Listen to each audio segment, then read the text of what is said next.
Chapter 4. The room was in an uproar. Kaname could barely hear herself think. One group of patrons was cursing, slamming their fists on tables and walls, throwing up torn ticket stubs. They had bet on Sasuke's opponents.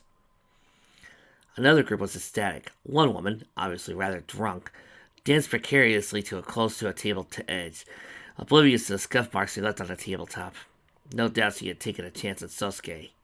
The payback was rather significant. Gray-haired otakus were shaking their fingers at each other's faces, some condemning the match for its lack of obvious bloodshed and the policy of good old-fashioned gunfire. Others shouted back, happy with the novelty and the unexpected use of an RPG, tear gas, and a catastrophic explosion. The RPGs were worth a few style points as well. Yeah, like FF7, Secret of Mana. Look, guys, I'm sorry, but doing a bad RPG joke is all I got on this fic. Melee continued to be as unpredictable as usual. First, she calls for Sasuke's blood, holding him personally responsible for the fact that the coup de grace took place off camera. Next, she changed her stance, realizing just how much money she had won. The mood was short-lived, changing yet again when her father and Mr. Miyata assaulted her. A quick check at the grounds showed significant external damage and a single small but obvious plume of smoke. The damage was not the concern. Despite the club's contacts to the police force and fire company, someone might seize upon the chance to investigate the occurrence. The level of damage control would need to be unprecedented.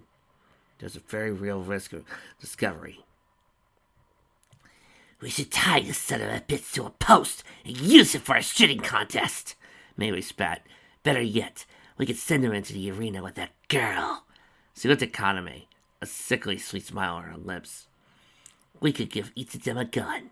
We let the survivor leave. Bygones be bygones.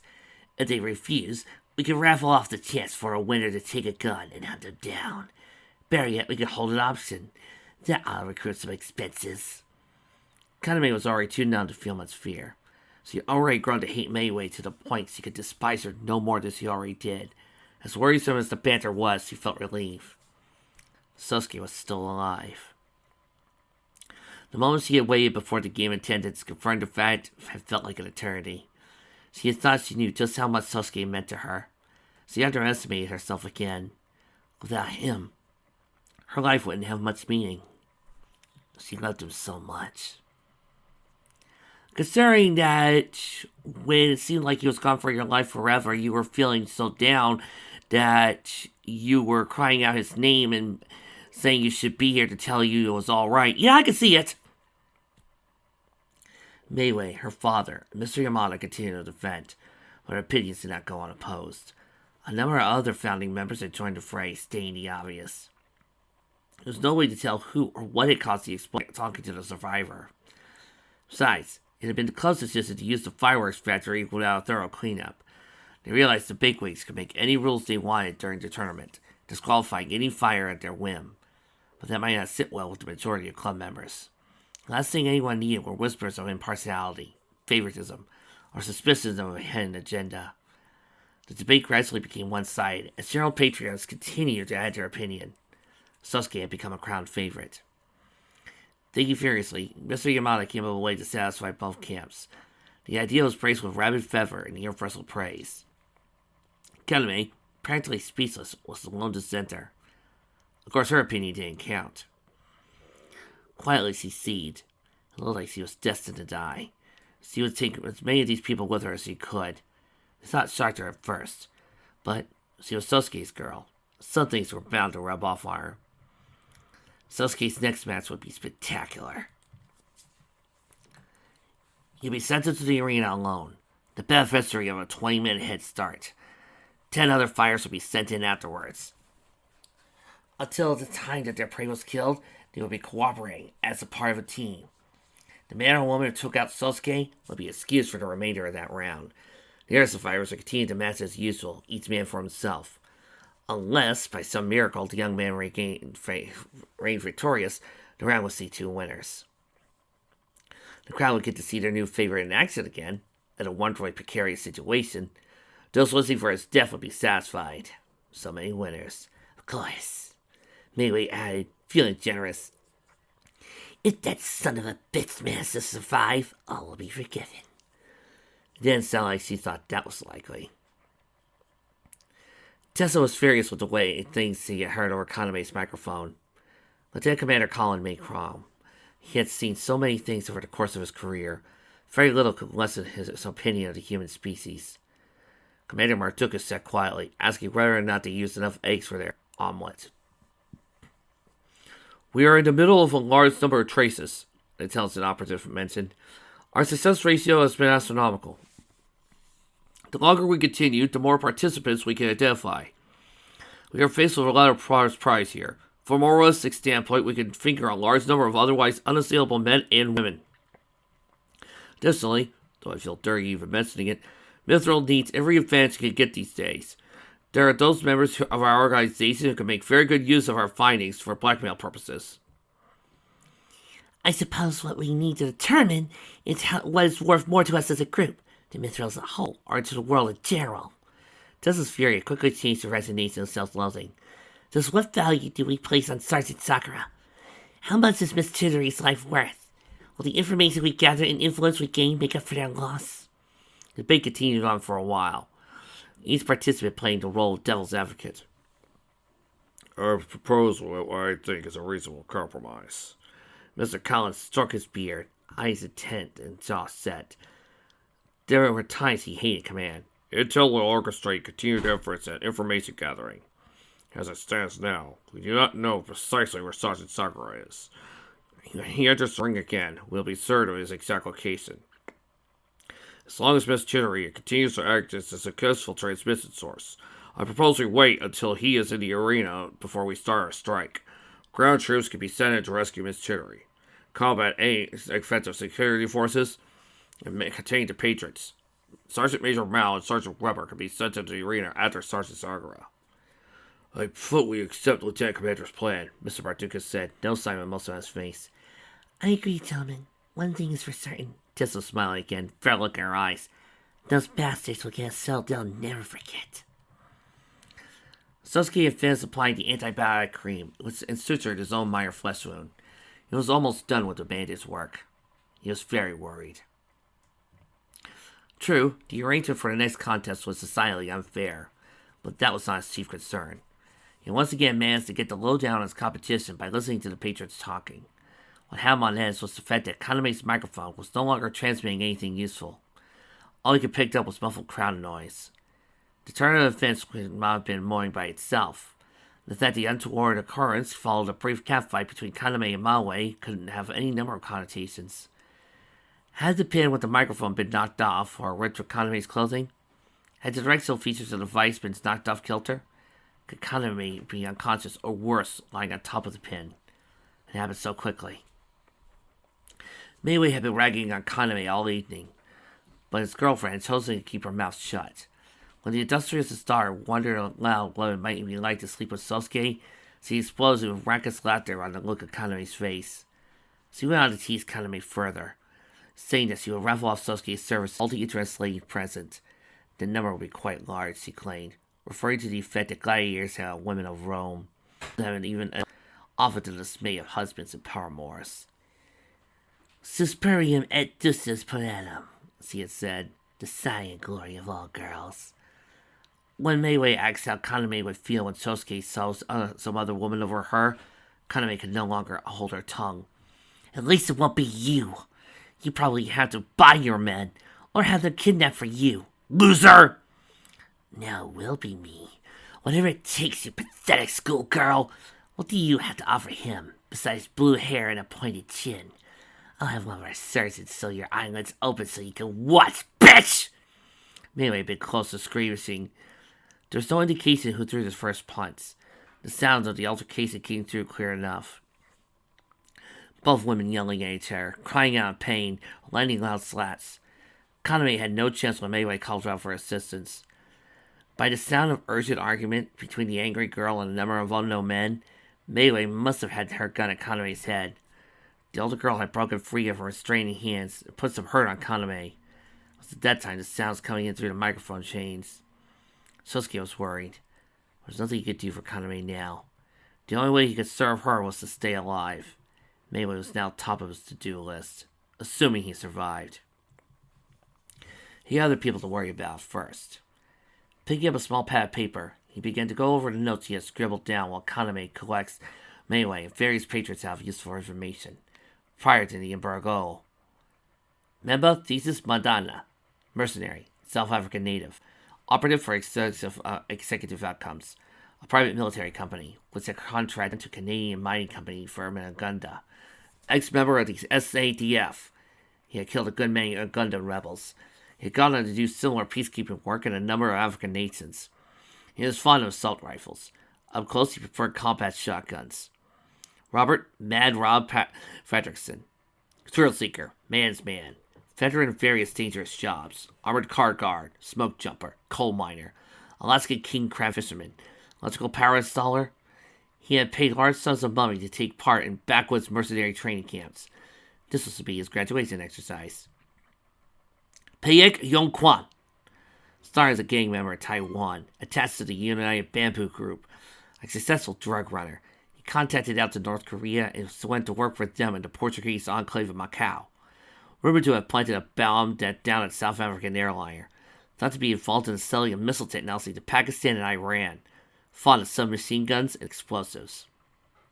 Reedy Smith, wanted cybercriminal, responsible for wire fraud, illegal possession of sensitive files, repeated scrambling of telephone grids and defense networks. Caught by the cyber sleuth Tsuma Higurushi, a member of the Ferry Hunt Club, chose to fight in order to win his favor. Mahid al-Mughassi, ambulance driver in Palestine, one-time bodyguard for members of the Saudi royal family, falsely conflicted as a member of Abu Nagdai group, escaped from prison, signing on to do freelance mercenary work whenever money was available. No jobs were unacceptable. Dimitrios Androbouzousis, mass murderer, one of the top men in the international wanted list, reputed to have killed over 100 women in Greece and Cyprus. Jean-Pierre Dallaire, corporal chief in the French Foreign Legion, stationed with the 3 Demi-Brigade de la Légion Intégrée de Djibouti, deserter. He was brought up on charges of cruelty and suspected killing of Franco's enemies. Served as a guard officially in Luxembourg, Comoros Island, Canada, and Quebec, with a long list of concurrent criminal offenses. Last employed as a fitness instructor for Club Med and favored the famous assault rifle.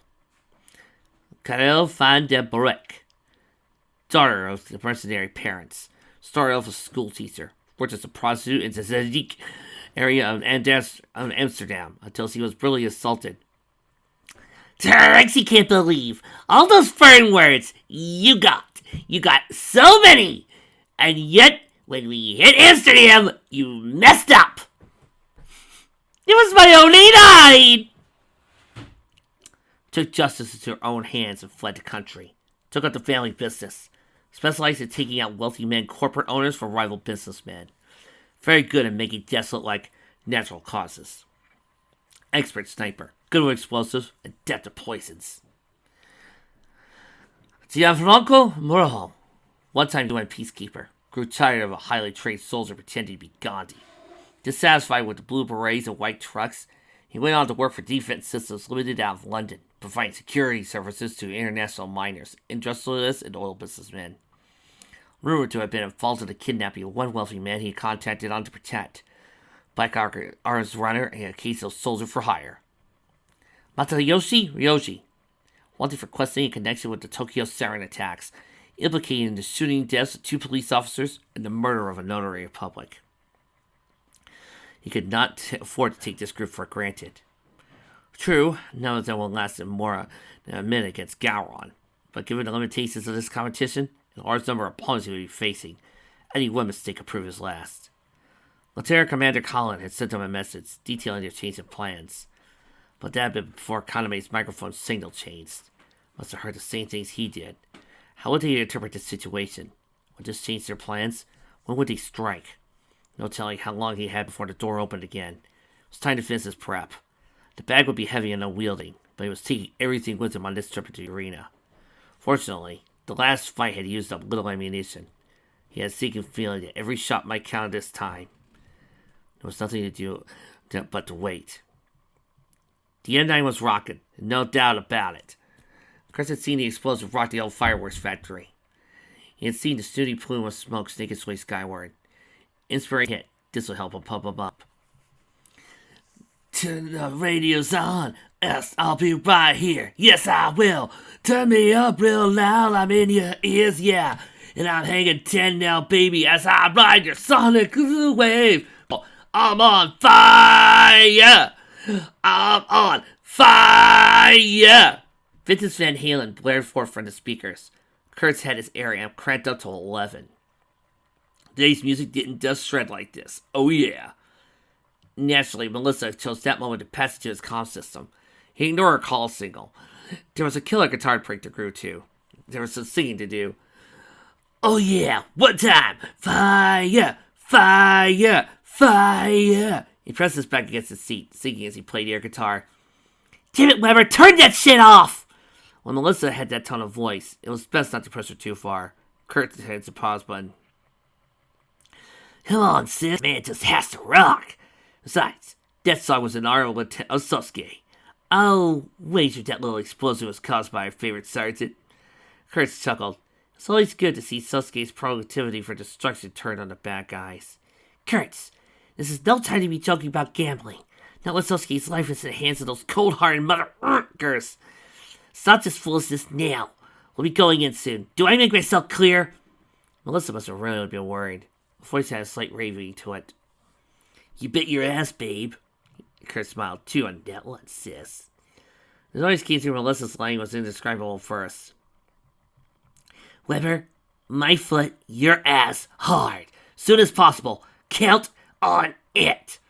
Those last words came through clear enough. Kurt smiled even wider. Even though Sasuke wasn't here, it was still like old times as long as he could get Melissa riled up. Of course, he could never thank him. But he did better too, once he had the juices flowing. Kurt Weber, martyr of philanthropist. No one ever knew the sacrifices he made. Listen up, Pain Magnet. I have the latest for Dadan. When Sasuke gets into the main area in the back warehouse, we move in. Our job is to get him out, first and foremost. After that, we can chew up anyone else we see in the arena. We'll also cooperate with the ground spotters, ripping apart any trail too big for them to handle. Kurtz crossed his fingers, hearing that. He was in the mood for some action tonight. Fire a test capsule to the ground a few hours from your arm slave. Make sure your detectors can pick it up. We might not be able to locate Sasuke quickly by visuals. You got it, Sergeant Major. Kurt Weber, your obedient slave, hurries to obey. Tori calibrates the knob. Kurt primes his gamma detector. Turn to the HUD and toggle a small green set of crosshairs. A powerful burst of compressed air fired the tracer capsule into the soil from his M9. Plus a series of buttons, he brought a green screen right up. A small red dot pulsed on and off. Check on the fuselage, sis. He pressed another button. A sound came from the speakers. A monotonous series of beeps. Manipulating the controls to the arm slave, he moved the machine back to a few places. The beeping became less frequent. He took a few strides behind his original position. The beeping was louder and more frequent. Deal on the audio, babe. Good. We might make a soldier out of you yet, Melissa laughed. Kurtz waited for the others two to fall. What? Nothing more? It couldn't have been a compliment, could it? Shit, who am I fooling? Okay, there was balance again in the universe. Well, babe, I'm always available when you want to make a soldier. Oh, yeah. Give it a couple of years, 9 months. Definitely would make a soldier. What would reply be? Cursing? Moderate likelihood in your dreams? Possible, but unlikely. She knew his answers to that one. Promise of pain? Yeah, that was his bet. Shit! You either butt your head or you're dreaming. You're lucky you just might make it back to the sub in one piece after I'm done with you. Chris chuckled. Triple header. Melissa in fighting form for sure. Time to get back to grooving. He pressed the play down. I'm on fire! The song faded out. Kurt smiled at Melissa's parting curses. It was time to get ultra serious now. No time for screwing around. He needed to pick out that last tune. You are so dead! Maui slapped Kaname without any fear of future repercussions. The other girl's arms were being held tightly by two cronies, so there was no chance of Kaname getting in another lucky blow. There was blood at the corner of his mouth, courtesy of a fierce swing from Kaname's purse. One of their teeth fell loose. A very expensive diamond earring was missing. What? You planning on killing me twice now? Kaname was too enraged to feel frightened. No one except for Sasuke had gotten her anywhere near this angry. I'm not surprised that some pumped up little princess needs 2 bootlickers to hold my arms. Does your daddy know just how big of a loser you really are? I heard he was a mercenary. He probably had to earn whatever he's gotten. She smiled a large smile, her swollen lip oozing small drips of blood. A little less expensive to pour kerosene on fire. Mary took her slender blade and knife out of her purse. There was a wall of people around them. No one would see what happened next. She thought about carving the blue-haired girl up first, getting physical thrill from spitting Kaname's nostrils or puncturing the globes of her eyes. No. She was too impatient. A quick stab in the heart would suffice. Her friends could carry Kaname out after that, telling anyone who cares he had fainted from all the excitement. Mayway, darling, you had grown lovely every day. Kaname never heard that voice before. More lovely and more impatient. If you're going to be a sociopath, you'll have to get much more satisfaction savoring the opportunities that life presents you with. The speaker was a muscular young man in his 20s, impeccably dressed in expensive uniform clothing. He too walked with an entourage of yes men and hangers-on. Kaname would have thought that Meiwei's face would have looked any more contorted than it already was. Knife in her hand, Meiwei whirled to face the speaker, nearly explaining with each word she spoke. Reginald, I didn't know there were big enough rocks for you to hide it under. Why the hell did you decide to slither out of the sunlight now? Obviously, the two knew each other. You know me, Meiwei. I'm a well-established connoisseur of beautiful things, and a true champion of justice. Sarcasm practically dripped from his tongue. This lovely young lady's fine fellow may yet be our charming little game. It would be a travesty to take away the very prize he had been promised. Had he been more sophisticated or subtle, you might have enjoyed your discomfort and pain during the next deadly match. Instead, you've lost the prize altogether. Reginald turned to Kaname. Where are my manners? The terrible treatment of such a lovely young lady has gotten me all turned around. Sorry to introduce myself. My name is Reginald Smithers, of the Manchester Smithers. How would you like to be my guest? You wouldn't dare! Meiwei stuttered, her anger tripping her tongue. Wouldn't I? Reginald mocked her. Do we have to go back to that same old lesson, my sweet? He turned to Kaname, speaking as Meiwei wasn't there. You see, dear Meiwei has a rather unfortunate self-esteem issue. Unfortunate for her, but quite amusing to the rest of us. It's true, she often gets her way because of who her daddy is. But as it turns out, ace beats king.